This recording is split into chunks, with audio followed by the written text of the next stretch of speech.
Welcome to Booked, where two guys tell you about the books they're reading. I'm Livius Nedden. And I'm Rob Olson. The book that we're going to be talking about tonight is Glimpse by Jonathan Mayberry. This is review number 249, if I'm not mistaken about that. That means I think I know what we're reviewing next week. Yeah. It just all right, it all clicked into place. Let's not derail this. But yeah, if it's book number 249, then we know what our next book is. Excellent, because we didn't have anything for next week. Yeah, we just solved in the moment. We just solved that. So here is the bio for Jonathan Mayberry, and then Livius has a very, very long synopsis to share with you. Jonathan Mayberry is a New York Times bestselling and multiple Bram Stoker award-winning author of Joe Ledger Unstoppable, Nights of the Living Dead Anthology, Dogs of War, Kill Switch, Predator 1, Code Zero, Fall of Night, Patient Zero, The Pine Deep Trilogy, The Wolfman, Zombie CSU, and They Bite. His work for Marvel Comics includes The Punisher, Wolverine, Doom War, Marvel Zombie Return, and Black Panther. His Joe Ledger series has been optioned for television. Has it? According to this, I don't know if anything's going on with it. I do remember being really excited about that news, but I feel like that was like a couple of years ago, so I'm not sure. Has been optioned for television. It will always have been optioned for television, right? Even like 50 years from now. I just don't know even if it never gets developed. Yeah. So, some disclosure. We did review Fall of Night here very favorably, if I remember correctly. Way back. Yeah, we dug that. Yeah. Way back in the like 100s, I think, of episodes, right? Yeah. And I read probably the first 4, I think, Joe Ledger books, which I really enjoyed. So reviewing another Jonathan Mayberry book was not a stretch for us. But there's a reason. This is the final Bram Stoker nominee for Novel of the Year that we hadn't read.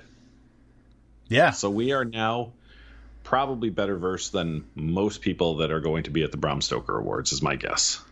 Yeah, and I think for the first time in our career as reviewers, we can make an objective decision about a category like this. Pretty sure this is a first. For sure. We may save that. I don't know if we'll do that tonight. Maybe we'll have to do our own Bram Stoker Awards right around that time. We'll see. There we go. Yeah. But tonight, it's all about Glimpse. And here is the synopsis. Rain Thomas is a mess. 7 years an addict and 3 difficult years clean. Racked by guilt for the baby she gave up for adoption when she was 16. Still grieving for the boy's father who died in Iraq. Alone, discarded by her family with only the damaged members of her Narcotics Anonymous meetings as friends. Them and the voices in her head. One morning, on the way to a much-needed job interview, she borrows reading glasses to review her resume. There's a small crack in one lens, and through that damaged slice of glass, she sees a young boy go running down the aisle of the subway train. Is he screaming with laughter or just screaming? When she tries to find the boy, he's gone, and no one has seen him. The day spins out of control. Rain loses whole chunks of time. She has no idea where her days went. The voices she hears are telling her horrible things, and even stranger things are happening. Unsure whether she is going insane, Rain sets out to find answers to long-buried questions about an earlier life she has avoided for years, in what may be the most dangerous collision of all, that between reality and nightmare. How far will one person go to save someone they love? Read on at your own peril. There's a mouthful. It is a little bit of a mouthful. Let's start with that synopsis. I don't know who writes synopses. I don't like that one at all. I feel like it's one of those where it does that thing where it tries to tell you the story without spoiling the story, and so it's not necessarily representative of like the bigger points of the story, like that kind of thing. Yeah, for sure. I mean, it's definitely it tries to be spoiler free. It's also a little inaccurate. So just before we even get into the story, right? So it's like she has no idea where her days went, plural days. I believe she only loses one day, and she doesn't lose any time after that. She started talking about her losing whole chunks of time. So I mean, I don't know. Again, can't judge a book by its synopsis. Oh, that's good. But you can't judge a book by its back cover. Ooh, I like that one too. Ooh. Can't judge a book by its back cover. But yeah, I don't know. That just didn't. And again, full disclosure, I also, again, did not read the synopsis before starting this book. I had literally no idea what this book was about, but the synopsis in my head would definitely be a little more indicative of the type of thing that happens here. I actually did read this synopsis, so it helped me kind of... Here's what I'll say. Having read the synopsis and then read the book, I feel like it was less...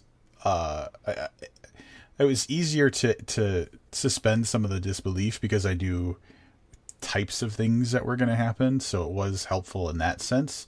But I guess, again, proving, I think we've said it before, the synopsis is for somebody who has not read the book as opposed to someone who has read the book. For sure. So I don't know.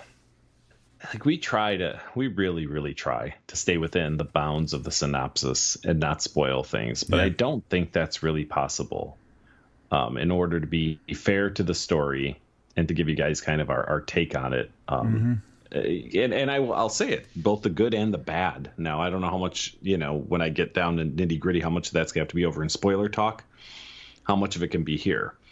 But we do start off right where the synopsis does. We're introduced to Rain Thomas. She is in her mid to late 20s. And she's a little down and out, former recovering drug addict. We start off with her. She wakes up late for a job interview, encounters some really, really weird shit. Now, I guess because this is like page 4, I think this isn't going into spoiler territory. But she goes in to use the restroom or her bathroom, and she thinks and is pretty sure that there was somebody in the shower. So, I mean, page 1, boom, we jump into some weird shit. So, yeah, not too long into the book, we introduce some creepy stuff, and it is actually so without going too much into the scene, it's one of those things where, like, and this is the kind of thing that freaks me out probably the most, so I really enjoyed this scene. I'll lay it out a little bit. She's in the bathroom and letting the shower warm up, and then like the shower curtain keeps flapping open and like spraying her with the cold water, and so she like goes to hit the shower curtain back so that it doesn't flap open again. And something really creepy happens that just totally freaks her out in a way where, like, days later, she's still inspecting the bathroom to see if anything's in there. So a very effective way to introduce, like, some of, like, the kind of dread and the way that the bad thing that happens in the story is invasive. And there's no place in your life that seems safe because, like, you're very vulnerable in the bathroom. And, you know what I'm saying? I'm sorry. I don't mean to laugh, but I know we've talked about it on the podcast before, and hearing you say you're vulnerable in the bathroom is somehow so much funnier than anybody else saying it. For people who don't know what I'm talking about, and I'll give you a chance to correct this, but I'll say it the way that I see it. Rob refuses to use, like, a communal bathroom. For number 2. If whenever it has come up about, like, if Rob and I are somewhere and I go to use the restroom, like, when I come back, if he has to use the restroom, he always needs to know, like, he'll ask, like, is it a one-person restroom or not? Yep, absolutely. So, and I'm fairly certain, knowing you and then knowing, like, the quirks that I have that might be, like, the same type of quirk, you probably have a mental map, like, of your whole neighborhood or, like, places you go where you know which bathrooms, which places have the right kind of bathroom. It's Starbucks. Yeah. If Starbucks stopped selling coffee today and only sold, like, tea and biscuits and stuff like that, I would still go there all the time because their bathrooms are amazing. They're single locking bathrooms. They're always very clean. And they usually do the air blowers instead of the paper. So there's it's touching things, I think, is the big problem for me because I don't like if it was like an office and, like, I worked with 5 people and the bathroom was only used by those 5 people, I think I'd be okay with it. But it's like strangers touching things that I have to touch is just something that I can't abide by.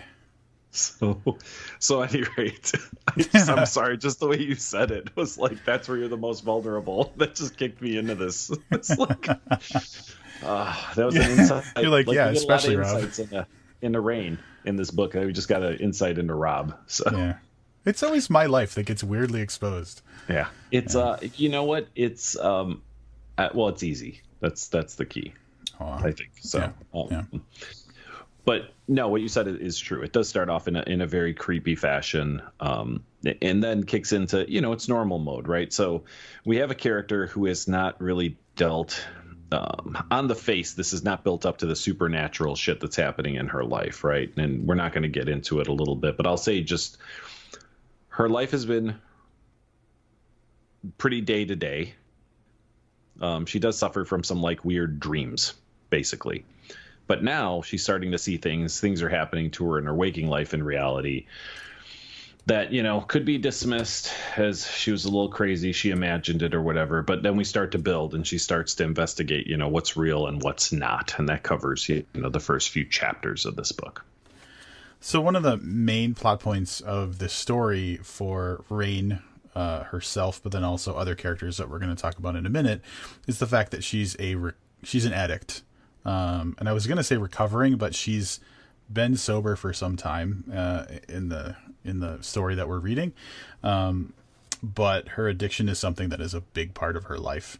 In the synopsis, it talks about her giving up her baby for adoption. Like in the past, after giving up the baby, she kind of fell down a hole of addiction and stuff like that. And when we get to her, she's sober, but obviously still, it's never, you're always an addict once you're an addict, that kind of thing. I don't want to go into how I feel about 12-step programs and stuff, but that's basically where she's at. And that, the other thing that's mentioned in the synopsis is the losing time thing. And so in the beginning of the book, very, very close to the beginning of the book, she loses some time, and it causes her to miss a job interview and kind of sets off this bad series of things for her in a way that makes her not only puts her more in a situation where she's more likely to go back to using because all these bad negative things are happening, but then it also makes her look like she is using to the people in her life. So early in the book, she, because of all this negative stuff that's happening, she meets up with some friends at a diner, and she's worried about talking about the supernatural stuff plus the losing time and stuff, because she's obviously worried that people are gonna believe it's because she started using again. So that group that Rob was talking about, now I'll name them. They're Yo-Yo, who is a black lady, and there are two Bobs, Gay Bob and Straight Bob, and these are people she knows from her recovery group, and they go out frequently for coffee or dinner or whatever together. So yeah, there's that concern that she has, which is a true concern, because if you've lived a life that makes you do crazy things, and then obviously you're hanging out with people who have been around that themselves, like if you start talking about shit like I put on these glasses and I see people that aren't there, there was someone in my shower, that could certainly lead to some judgment and accusations about things you may or may not have been doing. But those characters figure pretty prominently as Rain. I don't remember if this is in synopsis, but basically Rain's situation tends to drag in everybody around her. And I'll mention another character while we're doing that. She has call it a booty call. Not a boyfriend, but a dude she hooks up with pretty regularly, an artist that lives a couple doors down from her. His name is Joplin. He's a painter. And it's kind of the same thing.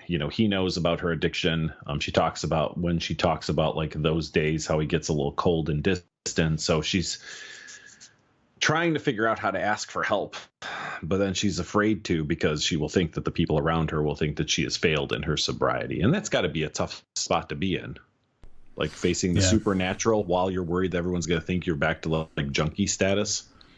Right. Because everything that is real is making you act in a way that makes you look crazy the way you would when you're using. Yeah. Yep. And just as a note, I don't know why it was mentioned a few times, the group of Rain and Yo-Yo, Gay Bob and Straight Bob is called, they call themselves the Cracked World Society. And basically it's like these four addicts who are going through a similar thing, and they know they can count on each other, that kind of thing. I had to appreciate the Gay Bob, Straight Bob scenario. Well, for the reason that it's a very real thing. Like I at one point in my life, I worked with two guys named Dan. One was gay and one wasn't. And I'll give you one guess. at how we referred to those people. Dan and Gay Dan.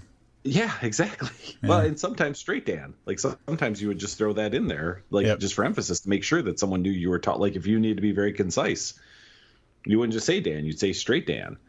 And I guess I'll never forget. I worked at a retailer while this was going on, and I actually said to the Gay Dan at one point, and I think for everybody else it was kind of like something you referred like behind his back. Yeah. And I was like, "Hey, Gay Dan, this is what I need from you today," or whatever. And there was shock and horror. And he said to me finally afterwards, not from him, he came up and he goes, "You know what? I appreciate that because I know that's what everybody calls me, but no one will actually say it to me." And I was like, I told him, I said, "I won't say it around customers. We're a friendly group of coworkers. You know what I mean? Like I didn't have an issue. He didn't have an issue with it, but the shock of everybody around him when I said it was, it was palpable in the room. Like it was kind of a weird thing. So I appreciated that that's something that happens and that was in this book that didn't feel at all off kilter. Yeah, totally. And that's the thing. Like, I think that in that situation, you are being the most sensitive because if you're not going to say it around him, it almost makes it seem like you think that saying gay is a bad thing. Right. And to be fair, this was 20 years ago. So this wasn't, last month. Oh, this you were progressive. Was probably, yeah. Well, that's me. I'm very progressive. That was liberal live. Correct. Hashtag liberal live.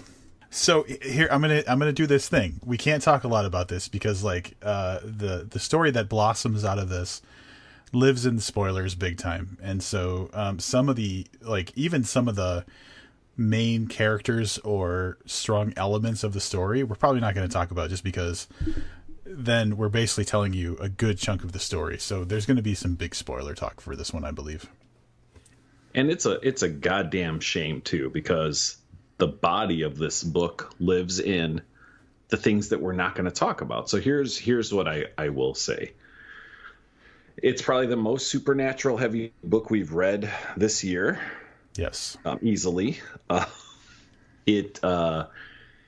Let's say that it might take place, and I don't even know if I'm saying this right, but like kind of like a multidimensional story with a lot of supernatural stuff. And again, some of that is alluded to in the synopsis. The lady gives her the glasses, and with the glasses she can see things that she can't see without them. But it's we live side by side with, we'll say, another realm, without spoiling too much. And this stuff comes up pretty early in the book, and there are some characters that were that I'd fucking love to talk about, that reside kind of alongside us, so to speak. So spoiler talk will be very, very interesting. The reason it makes me sad is that Rob and I were talking before the review, and neither one of us is really sure where we landed on this book. But I can first, and I'm not sure, I can say for certain that some of the best horror I have ever read lives inside this book. And it's in parts that we can't talk about, which is super fucking frustrating. Yeah. So I think that at least illustrating, though, what the main beats of the plot are without being specific is something that we can do. So we know that Rain has some weird shit start happening, and even the synopsis refers back to her, the boy she gave up, and like missing time and some of the supernatural stuff. Here's what's going on. So as things get weirder for her, they start to get weirder for kind of like the people in her immediate radius as well. And the more it gets weird for them, the more they start to believe each other about what's going on. And it turns into a story that's basically like that. It's slowly revealing itself as to like what's really going on. What is the good side? What is the bad side? Why are people doing what they're doing? And as it slowly reveals itself, kind of momentum picks up towards like, all right, the picture's getting clearer. Now we need to figure out what the hell to do about it. And then, so that's kind of like the bulk of the story. And I know that's like probably the most generic description you can give, but I feel like that's the best way I could represent what kind of story it is without telling you literally anything about it. Sometimes it's tough doing what we do. Yeah, I mean, I guess we should just go over to spoiler talk, and then maybe we can come back and figure out what else we can't talk about. So, yeah, because I have some general thoughts about like the characters that we can talk about and stuff, but I feel like we'll do spoiler talk.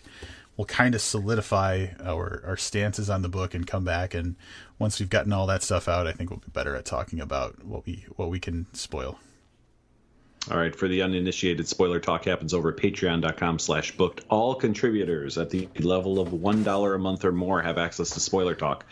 It's happening more and more the more books we do, and that's where we can go. And again, it's not this isn't a money grab. Rob and I are probably going to go spend, I'm guessing, 20 minutes talking about the things we can't talk about here, partially so we have someone else to talk about it with. And sometimes, very often, it changes our opinion on things, too, to kind of be able to hash it out. So we're going to go do that right now. No time will be lost for you. Oh. I'm breaking in before we go there. Since we're talking about Patreon, I want to welcome two new Patreon contributors that just happened since the last episode, where we talked about Frank Edler joining the Patreon. So it's catching some steam here. 1 last week, 2 this week. If you follow like the Fibonacci sequence, there's 3 next week. That's just how it's going to go. So I think the Fibonacci, 1 plus 2 is 3. Yep. And then the next the number will be 5, plus right? the number before it. Yeah, that kind of thing. But anyway, we should get Tremblay back on the podcast to talk about that. So welcome to our new Patreon contributors, the Postman and Joey. Very, very thankful. Hopefully that you'll enjoy all the spoiler talk we've already done. And then I want to mention there was a guy that I was talking to at Rob Roberge's book launch for Liar, who tweeted at us just the other day that he was listening to us, and specifically the Duchovny interview, because based on our conversation, I recommended it. So DM Barnish, thanks for listening. I hope you're enjoying what we do. Very cool. Rob may break in with more news, but until he comes up with some, we're going to head over to Spoiler Talk. Oh, wait, no. Let's go. All right. So we're back from Spoiler Talk. I was pretty accurate. I think we did about 20 minutes over there on the rest of this book, which makes coming back here so much harder because now we have to censor ourselves. Which is funny because we actually had to end up censoring ourselves in the Spoiler Talk, but for different reasons. Correct. So, it's wrap up time. Unless you had quotes or anything you wanted to go into. Yeah, there are a couple things. I just wanted to mention there's an area in the book that they go to that's all like nightclubs and discos and stuff, and there's a place called Unlovely's. That might be the best name ever for like a bar or a nightclub. So I really, every time I read that, I know it comes up like 3 times in the book, I was really super impressed. Some of the writing. So it's the book's well written in general, and we talked about this a little bit in Spoiler Talk. It does have interludes, so where it goes back in time, and it does it by like section of the book. So the first part 1 of the book, like the interludes are Rain, previous Rain, like earlier Rain. So when she's 16 and faced with having a baby, 2 or 3 years ago when she's at an NA meeting, you know what I mean? Part 2 covers some other people. Part 3 covers different characters and stuff. But each time it's written in a different voice, which I think was done really, really well. Yeah. The book has its own flow, and it's very clear that it's written in the same voice, but the interludes are written differently depending on who they cover. So I wanted to mention that. In one of these, there's a woman that's mentioned, and I just thought this line was great. So without spoiling anything, I'll ad-lib here at the beginning a little bit. Or maybe the woman grinning through her red lipstick, green eyes filled with malice and bad ideas. Yep. That's phenomenal stuff. That's good stuff. And then let me take another look. I think I had one more thing. I have a lot of notes, but a lot of one of them is just the dance never stopped. He said, "Dance for your life." Fuck you. All right. Here. He name dropped Christopher Moore, Lamb, The Gospel According to Biff, Christ's childhood pal. So that was cool. That was one of the quotes at the beginning of a part of the book, right? That's what it was. Yep. Yeah. So which is awesome because that is one of my all-time favorite books. No, I guess the other stuff I have is a little too spoilery. Stuff about scalpels and time, which was really, really cool. Yes. Yeah. And there's some really dark shit in there. So I feel like I should address the fact that, how do I say this tactfully? Very clearly, this is a fiction book. I don't think it's meant to glorify anything at all. Not the drug use, not the whatever. But there is some stuff that happens with young children that's really, really dark.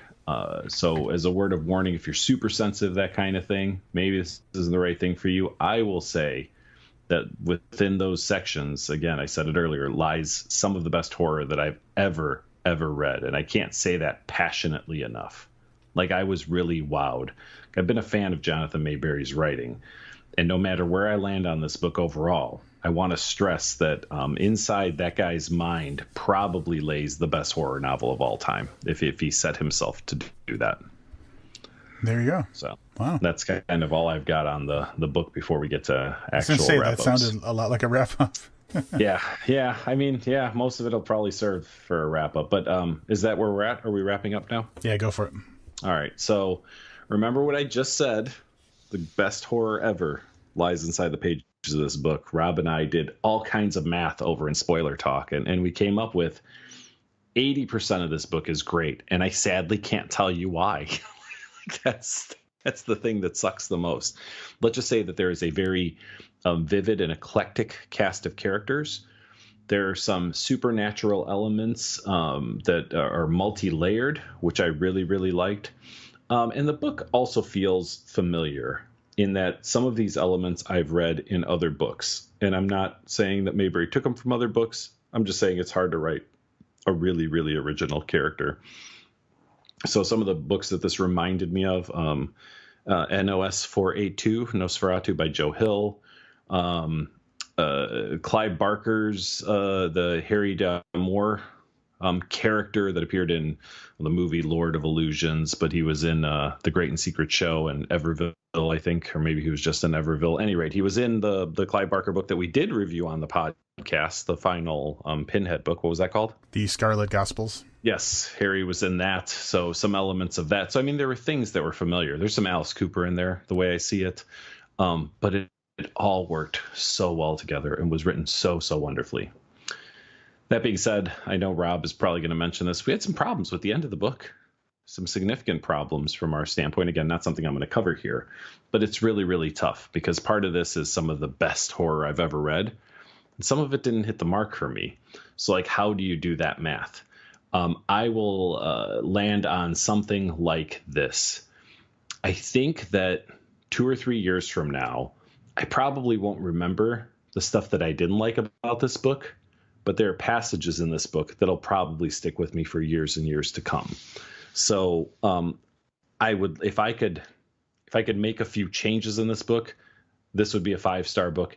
And chances are my favorite nominee for the Stoker Award, probably my favorite book of 2019. That being said, I can't do that. So I'm going to deduct a full 1 star for the stuff I didn't like in this book. And that it troubles me to say that because the rest of it was so great, but I'm going to go with 4 stars. All right. I didn't know where you were going to land. I thought you were going to land a little lower than that. So we read a different Maberry book in the past, and we, from what I remember, really enjoyed it because, and I think one of the things that I remember most from that was how creative he got with a genre that was just so ubiquitous at the time, which was zombies. And he did stuff with zombies that was very creative, and it added to a very compelling story. I think he did a lot of that here for reasons I can't talk about. And Livius and I will probably talk about this off podcast, off Spoiler Talk. But there like Livius said, there's a lot of homages or tropes that you see in other similar style stories, but that doesn't necessarily mean the story's not original. I thought it was really well done, and honestly, some of the characters that were like secondary or tertiary in the story felt strong enough to be as if they were borrowed from another book that they had their own story in. And I think Livius will agree with me. One of the characters, I feel like he could very well be the protagonist of another story we haven't read, and he just showed up as a supporting character in this book. A lot of the book is very strong, very well written, and compelling. Dark, creepy, scary. Didn't want to go into my bathroom. Felt vulnerable. He had a lot of very good effects. It really all kind of dwindled for me in the ending of the book. And he had to make a choice. He chose to tell the story he did. It's not the story I wanted it to be.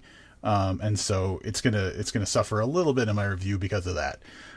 Will it not be an entertaining story? I don't think so. I think anybody could pick up this book, and even if they, like me, don't agree with the way that the story ended, they'll still think, wow, that was a really entertaining story. So, like Livius, we're both defending the book against ourselves almost, because like I feel like Jonathan Mayberry wrote an excellent story 80% of the way.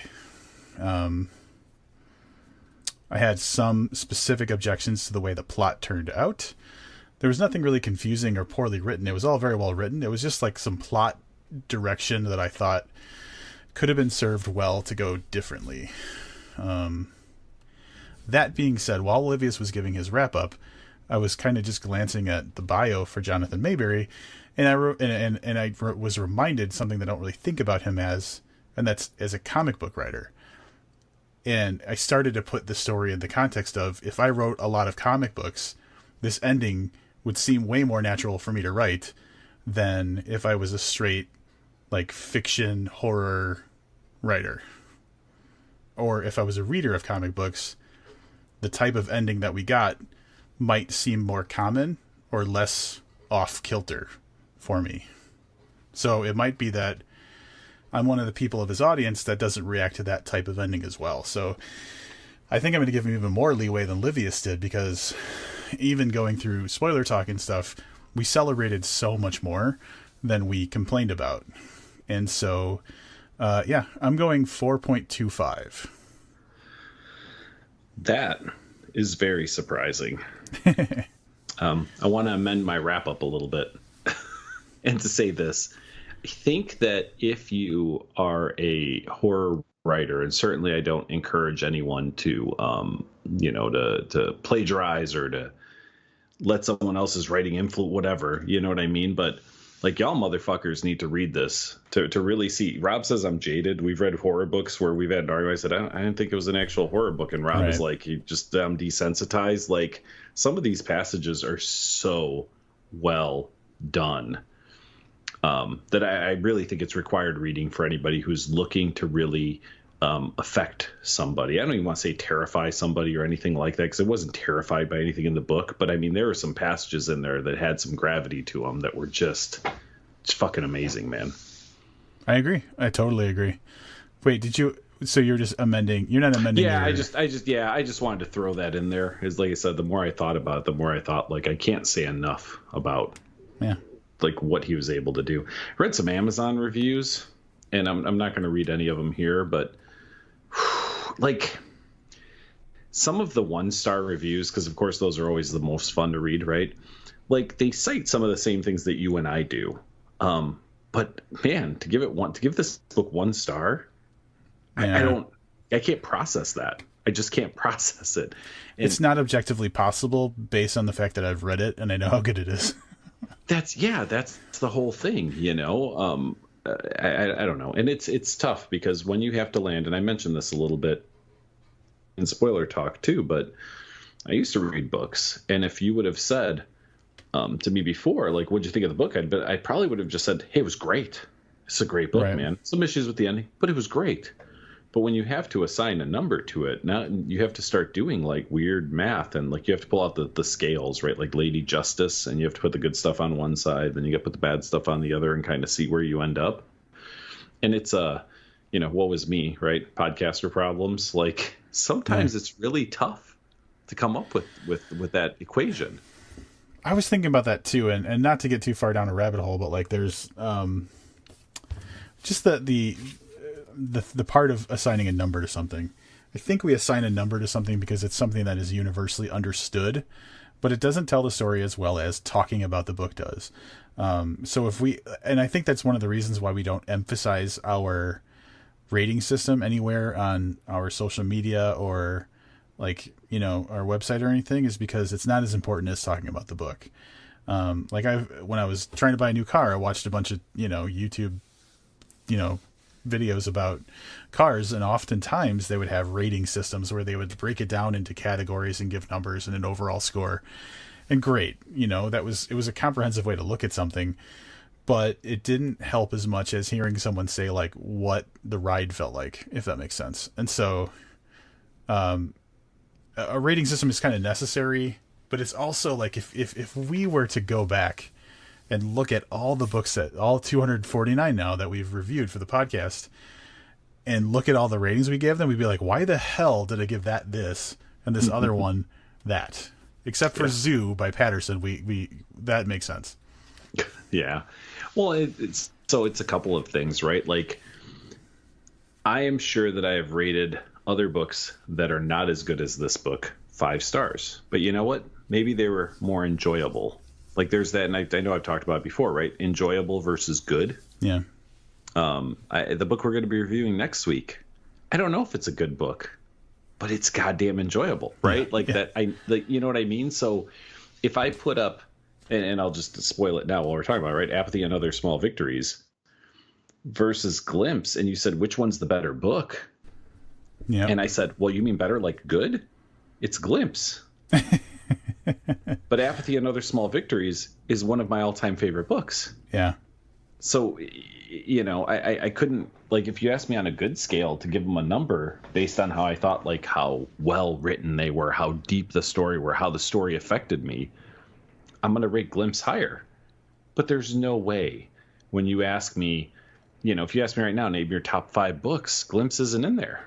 But Apathy is. You know what I mean? So it's a weird balancing act of some of it's what you're doing at the time. Like, a book that can get me to chuckle out loud 3 or 4 times, it's probably going to get 5 goddamn stars because it's not easy to do. Yeah, and then you have to measure, the audience. When we interviewed Becky Spratford, and she was talking about how she recommends books, she starts by asking, what do you want to read? So we're assigning a number that everybody has to take regardless of how much they would even receive the book. So sure. We're basically saying that this whole thing is a sham. Yeah, I mean, podcasting in general is a sham if nobody else is caught on. And I only say that because I realized that we've been podcasting for 8 years. And now there's nobody that you could say podcast to that doesn't know what you're talking about. But we had to do a lot of explaining about what a goddamn podcast was 8 years ago. And yet, we're not the least successful podcast on the internet. It's true. But we're definitely lower in the ranks than some podcasts that have popped up in the last, 2, 3 years, 4 years or whatever. So I will say I do get a lot less. I haven't watched your blog. Yeah. I can't wait to watch your podcast. Yeah, you're going to have to wait a really long time. Yeah. You better wait. Our podcast is available on YouTube. It's really just a graphic of our podcast name and then us talking. So if you want to watch our podcast, that is totally something you can do. Yeah, there you go. Our 250th book, my friend, Apathy and Other Small Victories, which is just so right that that's what we do. Well, I'm sure we'll talk about, its origin in our lives next week. So I won't spend a lot of time on it right now. Is there anything you wanted to talk about before we get out of here? Yeah, I think we've talked about it off podcast, but I just want to talk about how enthusiastic I am right now about the TV show What We Do in the Shadows. It's funny, and see, now I'm still trying not to spoil this goddamn book, but I know. That's why I brought it up. I have seen all 3 episodes. I think it's on tonight, right? Is that Wednesday night? New episode so I've tonight. not seen episode 4, but yeah, I have seen all 3 episodes, and I'll tell you, I'm with you. I'm really enjoying it. The crazy thing. Well, I like the fact that it retains Taika Waititi from the movie, and I think Jermaine from Flight of the Conchords also wrote for the movie, right? Oh, he was in it. I don't know what any of this means. Taika Waititi was the. Do you not know who that is? No. He's the guy that directed the Thor Ragnarok movie. Oh, okay. And hang on. I think he wrote. Did he write? I know he directed the movie He's like a producer on this or something. He's just an awesome dude. Gotcha. He was in the movie. He played Viago. Which one was Viago? The one that looks like Taika Waititi. There you go. Well, Anyway, you said that, and I was like, I don't think there's anybody from the movie in this. No, in the new series there's not. It's an entirely because but he was Viago was the main guy, the kind of goofy, frilly shirt wearing guy. Okay. Yeah, and Jermaine Clement was one of the other ones with the top hat. Mm-hmm. What was it getting at? Because they're involved in the TV show. The TV show has practically identical like sensibility and humor and all that stuff. Like it carries over very well from the movie, which was the absolute strong point of the movie. And it's just fucking entertaining. It's so funny. The dog toy? Come on. Yeah, I don't. I have trouble with comedy TV shows in that I don't find them funny. So I'll go back to what I said a few minutes ago. If you get me to chuckle out loud like twice in a half-hour TV show, I'm on board. Like 100% on board. And I am with this one. I absolutely adore What We Do in the Shadows, the TV show. And that Guillermo dude, the little weenie, like familiar guy, he's great. Yep. Yeah. So I'm just recommending anybody who is down for the humorous, kind of awkward humorous thing, but like with a vampire / werewolf thing going on. It's just so fucking entertaining. It's interesting, and I'm going to spoil a little bit if you haven't heard it, but or if you haven't seen it yet. But the character, I don't remember his name, the one who's the energy vampire. First of all, I thought that was fucking brilliant to do that. Yeah. But those first 2 episodes, you really don't get the sense that he's necessarily a supernatural character. Right. Like he's just the world's most boring fucking dude, which is awesome. Yeah. He's like many people I work with. Yeah. Yeah. In episode 3, obviously we find out that is a supernatural ability that he has, which is perfectly fine. I mean, I'm okay with it either way. But yeah, what a great addition to the the existing storyline of having what were 4 very traditional vampires living together, or 3 vampires in a modern day like Toby in The Office kind of character. Yeah, it's brilliant. Yeah, I can't tell you how many conversations I've been in where someone is just like talking the soul out of me. So it's just such a dead-on character. It's so good. Yeah, probably some of the most clever writing on TV right now. I agree. So, Brad, while we're on TV, winter is here. I know that you're talking about Game of Thrones. Now, you don't watch that though, right? Yeah, I do. Absolutely, I do. Are you serious? Are you? Yeah. Yep. So did you on Sunday night? I did. Watch it. Wow. For the first time, I actually watched it live. Just because the spoilers for that show are so brutal, and it's the final season. So really, what am I going to say? Am I a huge fan? No. As a matter of fact, I used to watch episodes like basically a week in arrears. Sometimes I'd let 2 or 3 pile up before. But the spoiler culture online is a terrible thing. So for this last season, I said, all right, as much as I can, I'm going to try to watch them Sunday night. If not, I usually work late Monday. So maybe I'll watch them on Monday morning, but I'm not, the biggest. I enjoy the show. I don't own any Game of Thrones merchandise. I haven't named a dog after a dragon or anything like that. But I do like the show. I think that there's some really interesting things in it. A lot of them you would know from the questions that we'd kind of set up for George R.R. Martin in our failed attempt at an interview. There's some really good stuff happening there. But I wanted to mention it because I've been seeing the memes of I'm vegan. The new version of I'm vegan is I've never seen Game of Thrones, so I wanted to give you a chance to tell people that you've never seen Game of Thrones. Well, I watched the first 3 seasons, right? No, I didn't. I knew you watched some of it. I thought it was like maybe the first season. I did not know you watched that deep into it. This is actually pretty podcast relevant. So a friend of mine at work named Mike, huge Game of Thrones fan. We were just chatting about, he knows I love books, and he's like, if I wanted to read a book, what would it be? And so I told him, I made the mistake of recommending a book that I love that is probably not for the average consumer. And we kind of made a deal. What book? Raw Shark Texts. Oh, okay, got it. Good. little complicated for a casual or a non-reader who's trying to dip their toes. I hit him with the full fire hose, and I should have, like, you know what I'm saying? I know. Backed it off a little bit. So the deal was I'd watch Game of Thrones if he read the book. So I lent him the book. I started watching the show. I watched the first season. He gets 20 pages into the book and gives it back. Douchebag. He just couldn't get into it. He said it was very confusing, and I was like, all right, maybe I should have given him a more approachable book. And I was like, well, I guess that works out because I'm really not enjoying this show. And he's like, no, trust me. You just watch season 2. You're going to fucking love it. So I watched season... This son of a bitch. No offense, Mike.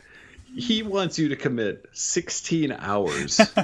16 to 20 hours. But he put a whopping, 24 minutes into reading raw shark text. Oh, yeah. Totally That's some unbalanced. shit right there. Totally unbalanced trade-off there. So I watched all of season 2. I want my objections to be as pure as possible. So I get to the end of it and I'm like, dude, it's not working. It's pissing me off. I don't like the story. I think it's boring. He's like, no, trust me. Just watch season 3.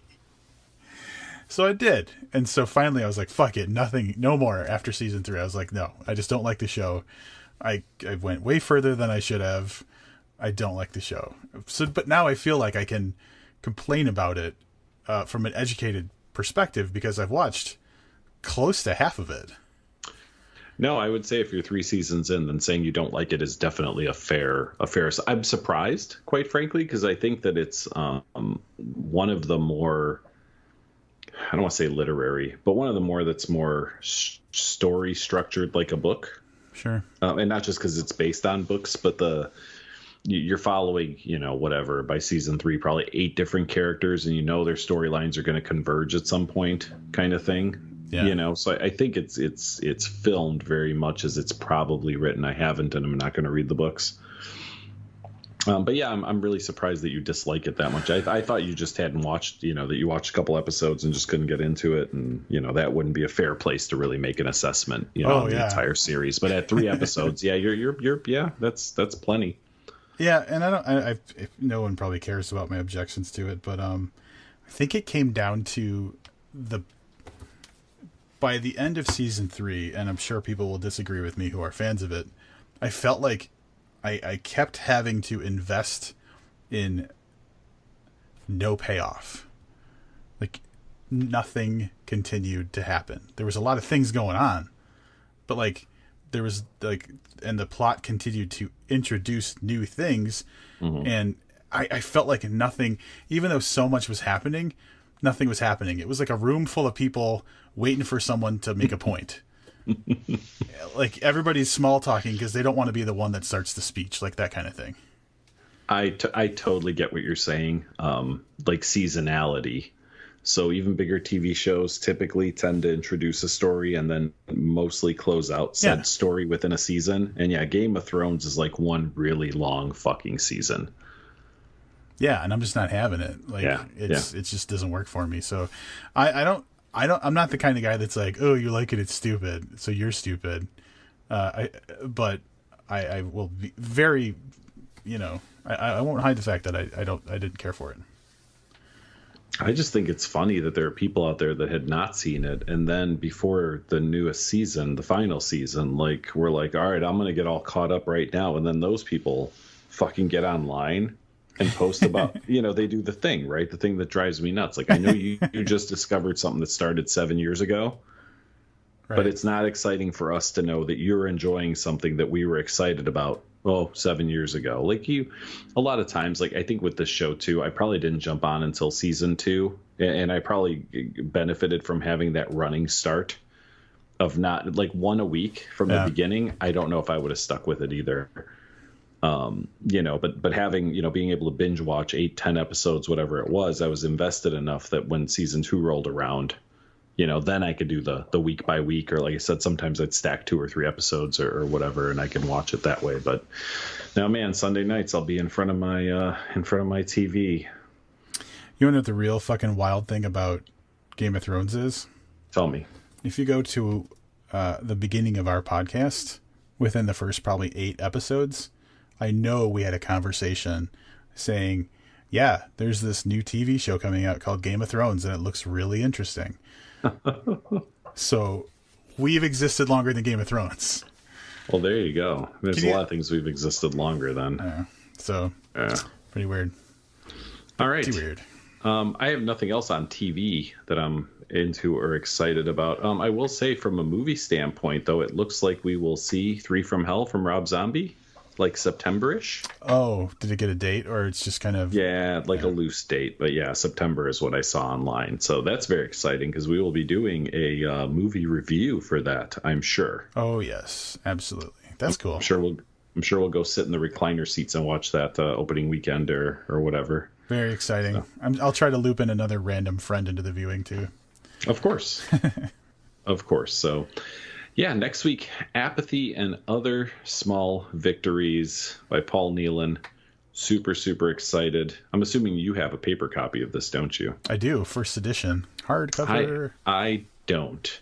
By the way, getting a hardcover now is $30.50 on Amazon. So I think I got mine at a half price books like a few months ago for like $6.